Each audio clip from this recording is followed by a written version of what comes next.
Hey everyone. और आज जो है हम socialism in Europe and Russian revolution करने वाले हैं। ओके। और इस चैप्टर में मेरे पास बहुत सारे जो थे बच्चों के क्यूरीज आ रहे थे कि ये जो मैम आप चैप्टर इसको करवा दो, क्योंकि ये चैप्टर जो है हमें थोड़ा डाउटफुल लग रहा है। तो चलिए ये चैप्टर स्टार्ट करते हैं। ओके। पहले मैं आपको बताऊं कि यदि आप चैप्टर फर्स्ट समझे हो ना, तभी चैप्टर सेकंड समझोगे, और चैप्टर सेकंड समझोगे तो चैप्टर थर्ड समझोगे। चैप्टर हमेशा जो होता है हिस्ट्री के, मोस्टली जो चैप्टर्स होते हैं वो एक दूसरे से अटैच होते हैं। अब अटैच कैसे होते हैं, क्या होता है, क्या इस चैप्टर में है और क्या उससे लिंक है, ये सब के आंसर हमें मिलेंगे जब मैं ये चैप्टर स्टार्ट करूँगी। ओके। और चैप्टर स्टार्ट करने का मतलब है कि आपको चैप्टर समझ में आए। तो पहला जो है फ्रेंच रिवॉल्यूशन का लिटिल बिट पार्ट मैं आपको समझाऊंगी। क्या समझाऊंगी, ये देखो। हमने वहाँ पे जो फ्रेंच रिवॉल्यूशन था वो हमने देखा कि 1815 1815 1815 में क्या हुआ। 1815 में नेपोलियन की डेथ हो जाती है। ठीक है। ये फ्रेंच रिवॉल्यूशन एक लैंडमार्क था। किस चीज़ का लैंडमार्क था? एक रिवॉल्यूशन का लैंडमार्क था। रिवॉल्यूशन का लैंडमार्क मतलब उसने पूरे विश्व को, पूरे वर्ल्ड को ये सिखाया कि रिवॉल्यूशन जो है आ सकता है when we are getting struggle. यदि हम स्ट्रगल करेंगे किसी चीज़ के लिए तो हम देर सवेर वो चीज़ें पा जाएंगे। ये चीज़ें स्ट्रगल ऐसा नहीं है कि जो स्ट्रगल जो था पहले नहीं हो रहा था, जो कॉलोनियलिज्म के खिलाफ स्ट्रगल हो रहा था पर उतने बड़े पैमाने पे नहीं हो रहा था जितना कि होना चाहिए। तो ये फ्रेंच रिवॉल्यूशन जो था एक लैंडमार्क बन गया और पूरे विश्व को उसने सिखाया कि यदि रिवॉल्ट का जो है असर जो है कहीं ना कहीं, रिवॉल्यूशन जो है, चेंज जो है आ सकता है यदि हम रिवॉल्ट करें। 1815। और ये जो चैप्टर है ना तुम्हारा, पहले तो हिस्ट्री में याद रखना टाइम पीरियड, कि आपको एक पता चले कि ये जो टाइम पीरियड है कहाँ से कहाँ तक है। तो ये टाइम पीरियड जो है आपका, स्टार्ट करो चैप्टर। चलिए तो अब चैप्टर के अंदर चलते हैं। ठीक है। तो ये चैप्टर जो है आपका वो आपका है, ये चैप्टर है आपका, रुक जाओ मेरा ये पेन जो है, ये मेरा पेन जो है यहाँ, चलिए इसका रेड कलर लेते हैं। तो ये जो चैप्टर है आपका socialism in Europe and Russian revolution, ये चैप्टर है तुम्हारा 1850 से ले लो तुम। 50 से हम बात करें 1900 की स्टोरी है। ठीक है। अब इस समय पूरे यूरोप में क्या हो रहा था। अब यूरोपियन कंट्री की बात करते हैं, जैसा आपका ये है। तो यूरोप में बहुत सारी कंट्री हैं। चलिए, तो आपने फ्रेंच रिवॉल्यूशन कहाँ हुआ? फ्रांस में हुआ। फ्रांस में हुआ। उसके नेबरिंग कंट्री को देखो कि ये नेबरिंग कंट्री कौन कौन से है। जर्मनी है, जर्मनी। यहाँ पे आपका हो गया, क्या है बताओ, जर्मनी के यहाँ नीचे देख लो ऐसे, यहाँ इटली,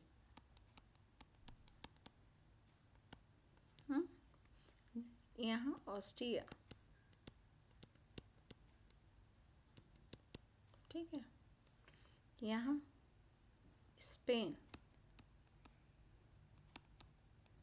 यहाँ बेल्जियम, एक छोटा सा यहाँ पे ऐसे, ये बेल्जियम। ऐसे ही यहाँ आ जाओ आप तो इधर रसिया आ गया। चलिए, तो ये नेबरिंग कंट्री है। नेबरिंग मतलब जो पड़ोसी राज्य होते हैं या पड़ोसी देश होते हैं। ठीक है ना। तो आप अपने पड़ोसी को याद करते हैं, आपके दुख सुख में शामिल होते हैं, और उसका असर भी शायद, यदि उनके घर में आप फ्रिज आया तो आपके घर में भी फ्रिज आना चाहिए, डिमांड बढ़ जाती है। और उनके घर में कोई रेसिपी आप जाके खा के आते हो, बच्चे तुरंत आके डिमांड करते हैं, अरे पड़ोस वाली आंटी की सब्जी तो बड़ी अच्छी थी, हमें भी चाहिए। मतलब आप चेंज चाहते हो। तो ऐसा ही जो था, फ्रांस का असर, फ्रेंच रिवॉल्यूशन का असर उसके नेबरिंग कंट्री पे आने लगा था, और ये सब जो है यूरोपियन कंट्री।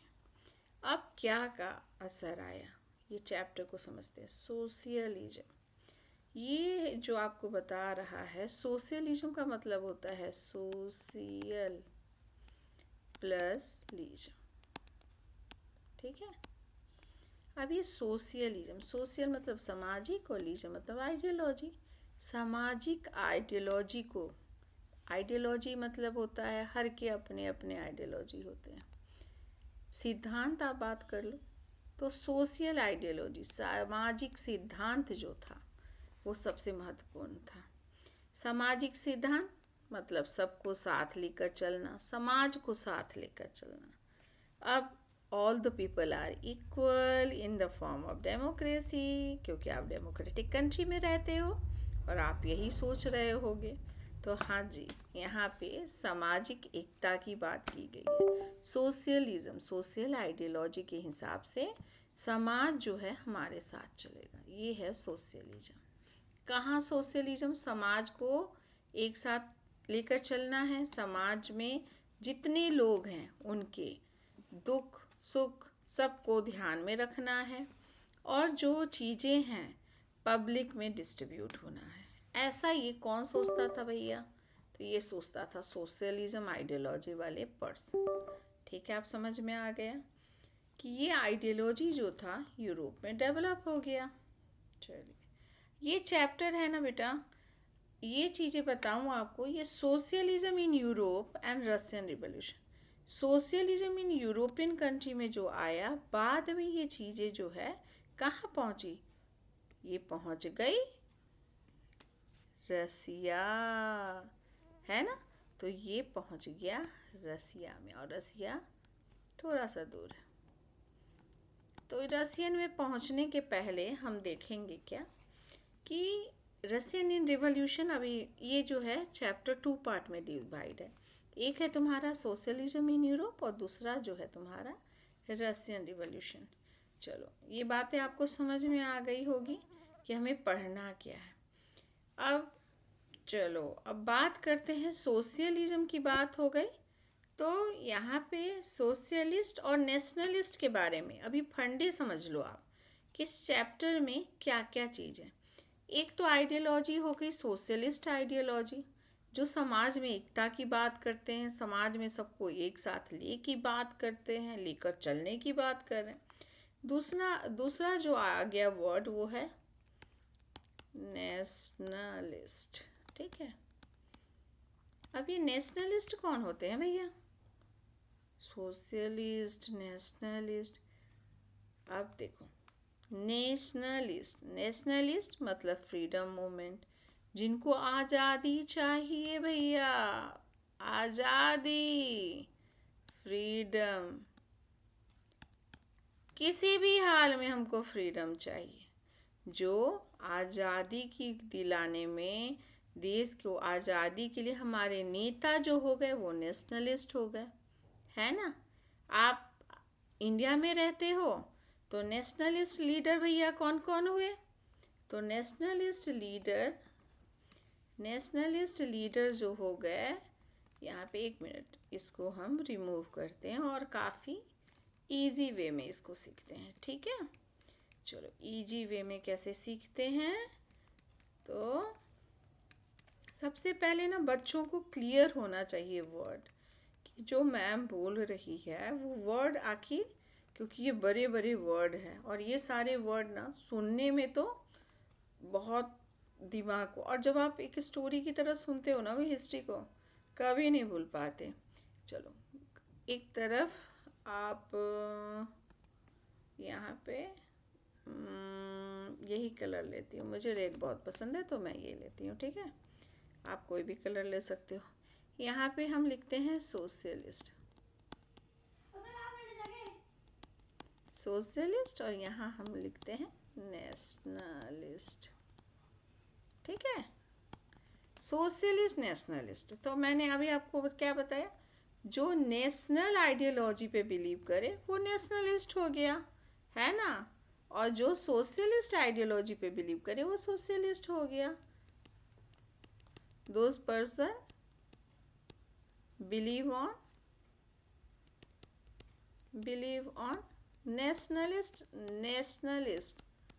National ideology.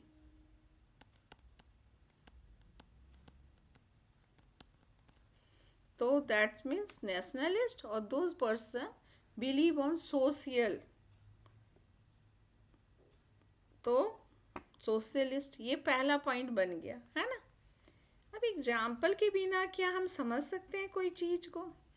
क्योंकि हम कोई भी टॉपिक को ना, जब हम ऐसे ही डेफिनेशन बोल दिया किसी को तो चीज़ें समझ में नहीं आती बेटा। सो नेशनलिस्ट जो हो गए हमारे महात्मा गांधी, एग्जाम्पल ले लो।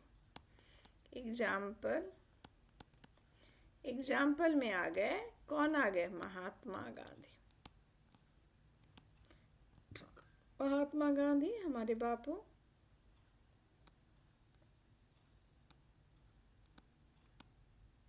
गांधी, ठीक है।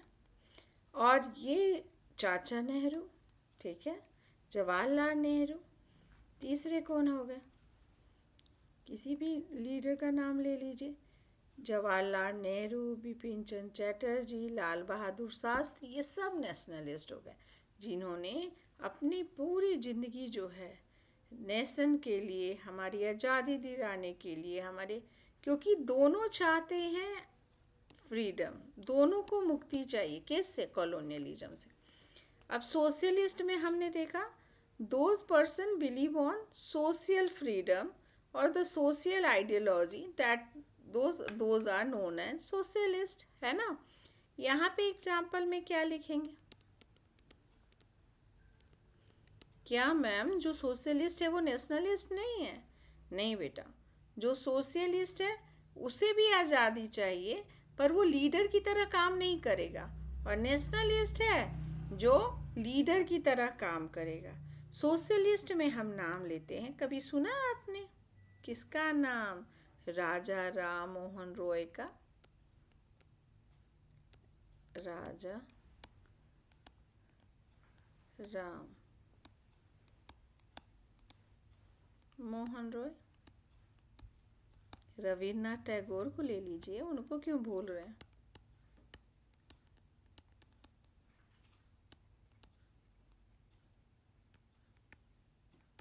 रविन्द्रनाथ टैगोर, राजा राम मोहन राय, रविन्द्रनाथ टैगोर, इन लोगों का नाम तो आप बहुत सुने होंगे, पर ये क्या करते हैं? ये लिखते हैं समाज के लिए किताबें, सिर्फ ये किताबें लिखे, और ये ऐसी किताबें लिखे, उन्होंने ऐसे ऐसे वर्ड समाज को बताया जिसके बिना शायद समाज जो था, सोसाइटी जो था, हाईलाइटेड नहीं होता। हाँ या ना? हमारी सोसाइटी, तो सोसाइटी हाईलाइटेड करने वाला ये जो होते हैं वो हमारे सोशलिस्ट ही होते हैं, जो समाज में रहने वाले इविल्स को ख़त्म करने के लिए आवाज़ उठाते हैं। समाज में सिर्फ आज़ादी ही नहीं डिमांड है, फ्री करना ही नहीं है हमें, फ्री के साथ क्या चाहिए? सोसाइटी में सुधार भी चाहिए। जैसे राजा राम मोहन राय ने बुक्स में क्या लिखा? बुक्स में लिखा था उस समय के इविल्स के बारे में, जैसे सतीदाह प्रथा, और सतीदाह प्रथा के साथ और क्या इविल्स था उस समय, बताओ। 18 के समय में, क्लास 8 में आपने पढ़ा होगा। क्लास 8 में जो था हमारा, क्लास 8 में आपने देखा होगा क्या क्या इविल्स था। एक तो तुम्हारा था सतीदाह प्रथा, दूसरा जो था, दूसरा क्या था आपका? सतीदाह प्रथा की बात बताओ, कौन कमेंट करके बताएगा, मुझे बताओ। सतीदाह प्रथा था, और क्या था बता? विधवा विवाह था, चाइल्ड मैरिज था, है ना, और रिलीजियस डिफरेंस था। तो इस तरीके का बेटा बहुत सारे डिफरेंस थे, और इनके ऊपर इन लोगों ने बहुत सारे इंग्लिश एजुकेशन को प्रमोट करने के लिए भी राजा राम मोहन रॉय, रविन्द्रनाथ टैगोर जो थे वो सामने आए। तो ये लोग जो थे हमारे कंट्री के सोशलिस्ट थे, नेशनलिस्ट थे। आप इन वर्ड को बहुत अच्छे से समझ गए होंगे। और ये इन सब का एक ही डिमांड था, वो था सोशलिस्ट। उन सब का एक ही डिमांड था कि समाज जो है वो रिवॉल्यूशन चाहती है, और वो रिवॉल्यूशन के लिए उन लोगों ने बहुत सारे वर्क किए थे। तो इस तरीके के वहाँ पे भी आप देखोगे इस चैप्टर में, कहाँ पे, यूरोप में भी था। बहुत सारे जो सोशलिस्ट जो थे वो आ गए, क्या डिमांड लेकर आ गए? उन रिवॉल्यूशन की डिमांड। उस समय जो पब्लिक जो थी फेस कर रही थी सोशल, पॉलिटिकल, इकोनॉमिकल जो सिचुएशन जो था, वहाँ के लोग जो थे फेस कर रहे थे, उसके बारे में उन लोगों ने सुधार किया। तो ये चैप्टर अब जो है हम स्टार्ट करेंगे। और ये chapter I hope you must be understood it, the foundation thing, that is the socialism should be developed in Europe and the Russian revolution should be start by the socialism. Okay? चलिए अब जो आते हैं part में, the age of social changes. Social changes होने लग गए अचानक। अचानक कुछ भी नहीं होता, उसका गॉड फादर है फ्रेंच रिवॉल्यूशन, है ना। देखो ये फ्रेंच रिवॉल्यूशन जो है वो उसका गॉड फादर है। In the previous chapter we read about the powerful idea, the freedom, equality and the circulated the Europe after the European revolution, that is the French revolution, है ना, ये लिखा हुआ है। उसके बाद 18th सेंचुरी, आप इसको पढ़ लो। The French Revolution opened up the possibility to create a dynamic changes in the way which the society was structured. As you read, before the 18th century, the society was broadly divided into the estate and order, and it was the aristocracy and the aristocracy and the church which the collect the economic and the social power. Suddenly, after the revolution, it seemed the possible changes. It may be the part of the worldwide, Europe and the Asia. The idea of individual right and who control the social power began to discuss. In the India, the Raja Ram Mohan Rai Dargio talks about the significance to the French Revolution and the meaning other, the debate, the idea, and the post-revolutionary Europe, the development in the colonies in the turn to reshape the idea of social changes. चलिए, तो यहाँ पे समझने वाली बात, godfather हुआ French revolution. Aristocracy का मतलब आप जानते होंगे, एरिस्टोक्रेसी का मतलब होता है पिताजी हैं हमारे, यदि राजा तो हम भी बनेंगे राजा, है ना। राजा का बेटा राजा, राजा का बेटा राजा, और ऐसा ही जो खानदानी जो रिवाज जो थी एरिस्टोक्रेसी जो में आती थी, एरिस्टोक्रेसी गवर्नमेंट में।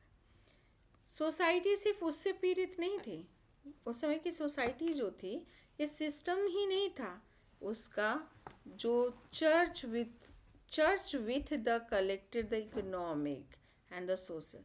ये चर्च में आपने पहले चैप्टर में देखा था होगा कि जो चर्च जो था वहाँ का जो फादर होते थे वो भी क्या करते थे, बैठ के ही वो खाते थे, और उनके भी क्या थे, बल्ले बल्ले थे। बल्ले बल्ले भैया, राजा और हम तो भगवान के क्या हैं, भक्त, फादर हैं भैया। मंदिर में हम रहते हैं तो ये जो फादर्स होते थे, जो इंडिया में हम जिनको पुजारी कहते हैं, वो, और वो क्या करते थे, वो भी कोई काम नहीं करना, वो क्या करते थे, मंदिर की देखभाल करेंगे, और सोशल और economically they are the strong. तो समाज में जो था, किंग और फादर जो होते थे, ये काफ़ी स्ट्रॉन्ग होते थे। यहाँ तक समझे? और क्या, social change, रीसेप the idea of social change, और ये जो था सोशल चेंज जो था वो आने लग गया। ठीक है, यहाँ तक समझे होगे? Is there any doubt? किसी का कोई डाउट है तो you can be ask by your phone में, आप लिखें कि आपको क्या डाउट है। चलिए नेक्स्ट पैराग्राफ को देखते हैं। यहाँ पे क्या है, Not everyone in the Europe, however, wanted to the complete transformation in the society. यहाँ पे यूरोप में जो थे वो चाहते थे, wanted complete transformation in the society. Response varied from those that accept the some changes was necessary but wish for the gradual shift, as those who wanted to restructure the society radically, and the some were the conservative, other the liberals, radicals, and what did the terms really means in the context of them? What the separated this stand the politics and what linked together? We must be remain that the term, do you mean the same thing in all the contest and at all time? We will be look believe at the sum of the important political and tradition to the 19th century as see, and they influence the changes the will force of the historical event, which was the attempt to the radical transformation of the society through the revolution in the Russia. Socialism become one of the most significant, underline कीजिए आप, socialism become the most significant powerful idea shape the society in the 20th century. ये क्या क्या पढ़ा दी ma'am आपने, क्या क्या आ गया इसमें? लिबरल्स, रेडिकल्स, कंजर्वेटिव, ये कौन होते थे? ये सब सोशलिस्ट थे बच्चे मेरे। सोशलिस्ट जो थे, समाज सुधारक, उसके भी कैटेगरी होते हैं, होता है ना। जैसे कोई किसी, मान लो कोई टर्म्स आ गए, कोई कंडीशन आ गई, कोई पॉलिसी आ गई, कुछ लोग होते हैं वो इजीली किसी चीज़ को एक्सेप्ट कर लेते हैं, चाहते हैं कि भैया चेंज हो जा, रिवॉल्यूशन, चेंज सोसाइटी में तुरंत हो जाए, बस जादू की छड़ी और चेंज हो जाए। तो ये कौन चाहता है? ऐसी आइडियोलॉजी किसकी होती है? हमारी यूथ की, आप लोगों के, जो हमारे बच्चे हैं, हमारे व्यूअर, मेरे स्टूडेंट, जिनको मैं बहुत प्यार करती हूँ स्टूडेंट्स को। तो मेरे जो स्टूडेंट्स होते हैं, स्टूडेंट्स मतलब youth, future of the country, किसी भी कंट्री का जो यूथ है, ये कौन हुआ? ये हुआ लिबरल्स। ये चाहते हैं कि जो चेंज जो हो भैया जल्दी हो जाए और हमारे हाथ में सब कुछ आ जाए, जो हम चाहते हैं वो हमें मिल जाए। ठीक है, और ये ना इस तरीके के जो यूथ जो होते हैं नॉर्मली, ये जात पात, रिलीजन्स, इस चीज़ों पे बिलीव नहीं करते। कहते हैं अरे नहीं, जिसके अंदर काबिलियत है भैया उसी को सत्ता मिलनी चाहिए। सोशलिस्ट यही चाहते हैं। सोशलिस्ट में जो लिबरल्स होते हैं वो चाहते हैं तुरंत चेंज हो और जिसके अंदर काबिलियत है उसको वो चीज़ें मिल जाए। ठीक है, अब दूसरा वर्ड आ गया हमारा रेडिकल्स। अब रेडिकल्स कौन होते हैं? रेडिकल्स का मतलब होता है हमारे एज के ग्रुप के लोग, मतलब जो जिम्मेदार होते हैं भैया, नौकरी कर रहे हैं और स्टूडेंट का उम्र मान लो 1 से लेकर मैं बात करूँ तो यहाँ पे 35 की बात करते हैं, ठीक है। और ये जो या 30 की बात करो, चलो 30 को ले लो। यहाँ पे 30 से लेके समझ लो 45, ये जो उम्र के यूथ होते हैं, जैसे आपके मदर फादर हो गए, मदर फादर, आपकी टीचर यदि वो इस एज में आती है तो ये लोग चाहते हैं भैया चेंज तो हो, पर ये आ गए रेडिकल्स में और ये आ गए लिबरल्स में, ठीक है। लिबरल्स आज़ादी, और रेडिकल्स चाहते हैं चेंज हो पर धीरे धीरे हो। ये नहीं कि बस अभी जादू की छड़ी घुमाई और बस चेंज। और ये जो होते हैं ना रेडिकल्स, ये वुमेंस राइट के लिए भी चाहते हैं कि वुमेन्स को भैया कुछ तो अधिकार जो है देनी चाहिए, ठीक है। पर कौन नहीं चाह रहा है? लिबरल्स नहीं चाह रहे ऐसा। वुमेन्स राइट के लिए वो नहीं, ये वो चाहते हैं जिसको जो मतलब अधिकार मिलना चाहिए, चेंज चाहिए, ठीक है चेंज मिलेगा और सब कुछ सोशलिस्ट हो जाए, सब कुछ सब में आ जाए। और वो धर्म चीज़ों को नहीं मानते कि धर्म के चक्रों में वो नहीं फंसना चाहते।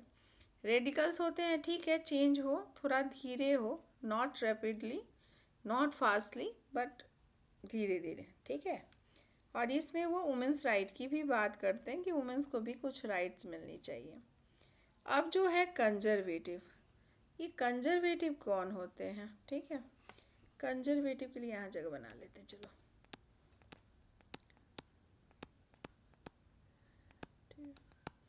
ठीक है।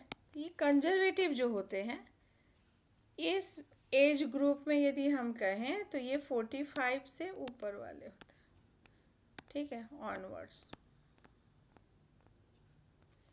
और ये कंजर्वेटिव चाहते हैं, मतलब कंजर्वेटिव कौन हो गए? आपके ग्रैंडफादर, ग्रैंडमदर, ग्रैंडफादर वाले, ग्रैंडफादर और ग्रैंडमदर की उम्र वाले, ये इस उम्र के लोग चाहते हैं कि कोई चेंजेस जो हो भैया बहुत स्लो हो, कंजर्व हो, ना के बराबर हो, धीरे धीरे। क्या चाहते हो भैया चेंज तो ठीक है चेंज हो जाए, पर बहुत धीरे धीरे हो। और जो है वो वुमेंस राइट पे बिलीव नहीं करते। और ये जो वर्क के लोग होते हैं ना मोस्टली पैसे कमा चुके होते हैं, तो इनके पास पैसे रहते हैं, कंजर्वेटिव्स के पास ये पैसे होते हैं इनके पास, और ये अपने हाथ से जो है ना जल्दी सत्ता छोड़ना नहीं चाहते। चलो इसको एक ना एग्जाम्पल की तरह समझते हैं। एक सास है और वो बहू आती है उसकी, वो आसानी से अपनी तिजोरी की चाबी दे देगी क्या? आप में से बताओ। दादी जल्दी देती है चाबी? किसके किसके घर में जल्दी जल्दी चाबी दे देती है? अच्छा, ठीक है, तो जल्दी नहीं देती, हाँ हाँ, ठीक है। तो जो दादी जो है देगी, ठीक है, बहू थोड़ा मालिश करे, सेवा करे, तब जाके वो चाबी देंगी। कंजर्वेटिव है भाई, चेंज चाह रही है, ठीक है। अब बहू कहेगी मेरे घर तो ये नहीं होता था, मेरे घर तो चाय ऐसे बनती थी, मेरे घर तो सब्जी ऐसे बनती थी। तो उसको यदि वो चाबी लेनी है तो वो धीरे धीरे जो है, और सास भी है जो धीरे धीरे चेंज होगी। ये नहीं वो चाहेगी तुरंत आ गई और तुरंत सारा चेंज कर दे तो हो जाएगी चेंज, नहीं। तो ये जो सास हुई यहाँ पे वो कंजर्वेटिव हो गई, बहू जो है वो लिबरल्स हो, रेडिकल्स हो गई, और जो बहू के बच्चे जो हुए वो लिबरल्स हो गए। तो I hope you all understood it very. पर ये जो तीनों जो है this all three are the category of the socialist, ये सब सोशलिस्ट थे, ये सब सोसाइटी में चेंज चाहते थे, पर इनके चाहने का तरीका जो था वो अलग अलग था। The socialist is divided into a three category. First one is liberal, second one is radicals, and the third one is conservative. Understood. अब देखते हैं आपके बुक में क्या यही लिखा है या मैम ही बता रही हैं ऐसा। देखें, चलिए आगे पढ़ते हैं। Liberals, radicals and the conservative, यहाँ पे आप अंडरलाइन जो किया है उस लाइन को आप अंडरलाइन कर लेना। Through the revolution in the Russia, socialist socialism becomes of the most significant and powerful idea to shape the society of the 20th century. Socialist ही ऐसे लोग जो थे जो सिग्निफिकेंट पहचान सोसाइटी में दिए, लोगों का विश्वास जीता उन्होंने, और जिन्होंने सोसाइटी को शेप देने का काम किया 20th सेंचुरी में।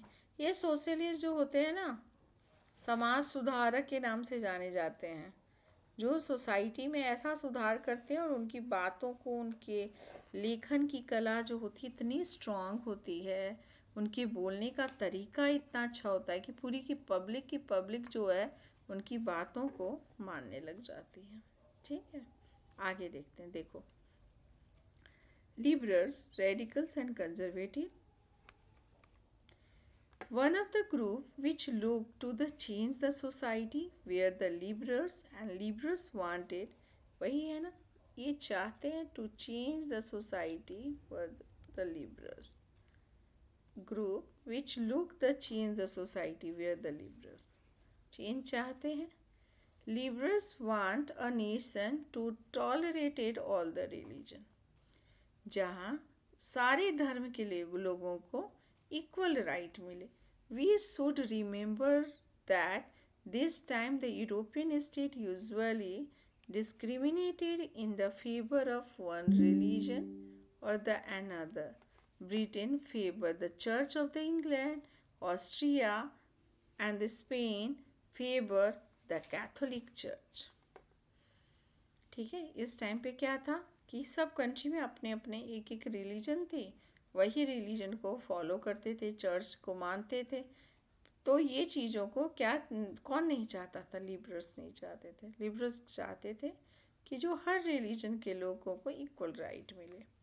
Liberals also oppose the uncontrolled power of the dynastic rule, ये ऑटोक्रेसी रूल के खिलाफ थे।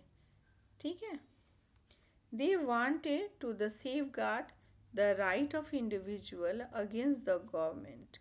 They argue for the representative elected parliamentary government and subject the law the interpreted by all the well trained of the judiciary that was independent of the rules and the officials.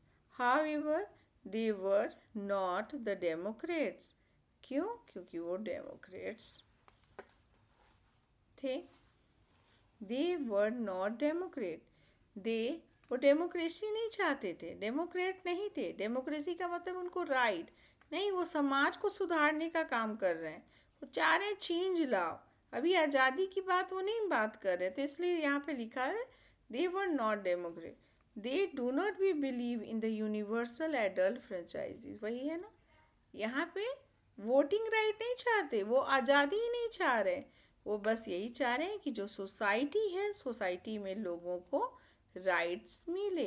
ठीक है, society की बात कर रहे हैं, वो society में change की बात कर रहे हैं, ना कि डेमोक्रेटिक की बात करें या डेमोक्रेट्स की बात कर रहे हैं।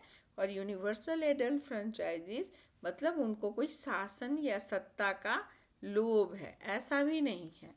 That is the right of every citizen to vote, पर वो चाहते हैं कि एवरी सिटीजन को वोट मिले। They felt the man of the property mainly should have the vote and they also did not want to vote for women. देखो यहाँ पे लिखा है ना, did not want to vote for women.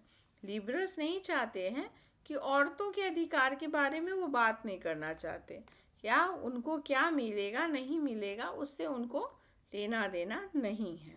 In the contrast the radicals, अब आते हैं radicals. Liberals के बारे में जान गए, लिबरल्स के बारे में क्या जाने? लिबरल्स चाहते थे, क्या चाहते थे? To change the society. They want all the religions should have the equal rights. They oppose the autocracy rule. But they are not the democrat, ठीक है, और they not fight for the women's voting rights, इसके लिए भी वो नहीं तैयार थे। अब आते हैं रेडिकल्स में। Radicals wanted a nation, radicals ऐसे नेशन की मांग कर रहे थे। The government was based on the majority, वो चाहते थे कि एक ऐसी सरकार बने जो कि मेजोरिटी के बेस पे हो, ठीक है, of the country. Many supported the women safe guard movement, है ना, ये लोग वुमेन्स को सपोर्ट कर रहे थे। Unlike the liberals, they opposed the privilege of the great landlord and the wealthy factory owner. They were not against the exercise the private property. Liberals में हमने देखा कि वो प्राइवेट प्रॉपर्टी के खिलाफ थे, पर जो रेडिकल्स थे वो प्राइवेट प्रॉपर्टी के अपोज में नहीं थे, but dislike the concentration of the poverty in the hand of few, पर एक ही के हाथ में सारी संपत्ति आ जाए ऐसा भी वो नहीं चाहते थे। क्लियर? चलिए अब आते हैं कंजर्वेटिव पे। Conservative were oppose the radical and liberal. Conservative अलग होते हैं, लिबरल्स और रेडिकल्स के व्यू से इनका कोई भी लेना देना नहीं था। After the French revolution every conservative had the open their mind, ठीक है, वो अपने आप खुले कर लिए। The 18th century conservative had been gradually opposed the idea for change, ये भी चाहते हैं कि भैया इतनी जब समाज में सुधार हो रहे हैं तो ठीक है, सुधार सुधार सुधार तुम लोग बोल रहे हो, सुधार हो। By the 19th century accepted the some changes, इन लोगों ने 19th century के बाद कुछ changes को accept किया था। Inevitable, but the belief that the past had to be the respected and the change had to be the brought about through the slow process, यहाँ पे लिखा हुआ है ना, through the slow process, कि धीरे धीरे चेंज चलता। Such the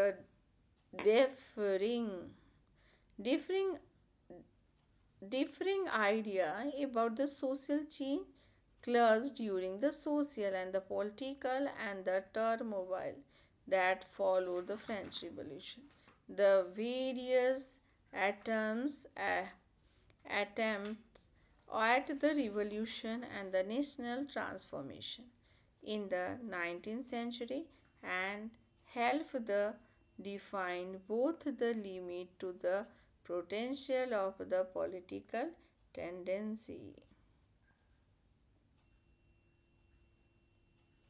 यहाँ तक आप समझ चुके होंगे और आई होप आप लोगों को मज़ा आ रहा होगा, और मैं चाहती हूँ कि ये वाले जो है 1.2 इसको भी मैं आपको समझा दूँ और आप समझ जाओ। ये बहुत इजी चैप्टर है, ठीक है, तो आप बताओ आपको कैसा लगा, मज़ा आ रहा है आप लोगों को ये चैप्टर में, हाँ या ना? अच्छा, सबको मज़ा आ रहा है। चलिए आगे बढ़ना है या दूसरे क्लिप में? आज के लिए इतना रखते हैं, दूसरे क्लिप में फिर मिलते हैं। और आपको आज कैसा लगा आप अपने व्यूज़ मुझे बताओ, ठीक है? Okay, bye bye.